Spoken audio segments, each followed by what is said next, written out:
ഈശോ മിശിഹായ്ക്ക് സ്തുതിയായിരിക്കട്ടെ. ഈ വലിയ ആഴ്ച ദൈവമായുള്ള നമ്മുടെ ബന്ധം എങ്ങനെ കൂടുതൽ ആഴത്തിലാക്കാം?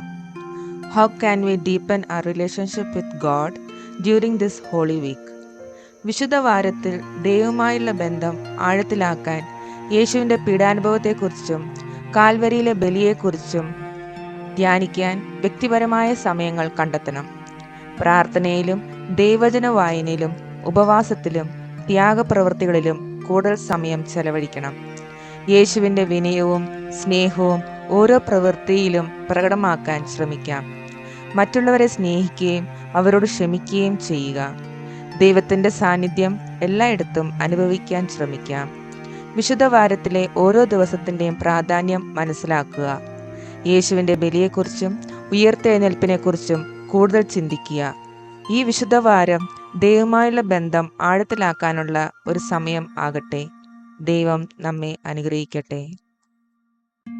തിരുവചനം ശ്രവിക്കാം. സ്വർഗത്തിലേക്ക് കടന്നുപോയ ശ്രേഷ്ഠനായ ഒരു പ്രധാന പുരോഹിതൻ ദൈവപുത്രനായ യേശു നമുക്കുള്ളതുകൊണ്ട് നമ്മുടെ വിശ്വാസത്തെ നമുക്ക് മുറുകെ പിടിക്കാം.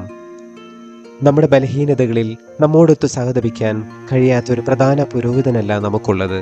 പിന്നെയോ ഒരിക്കലും പാപം ചെയ്തിട്ടില്ലെങ്കിലും എല്ലാ കാര്യങ്ങളിലും നമ്മളെപ്പോലെ തന്നെ പരീക്ഷിക്കപ്പെട്ടവനാണ് അവൻ.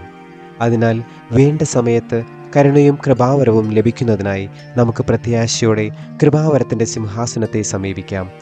ഹെബ്രായർക്ക് എഴുതിയ ലേഖനം അധ്യായം 4 വാക്യങ്ങൾ 14 മുതൽ 16 വരെ.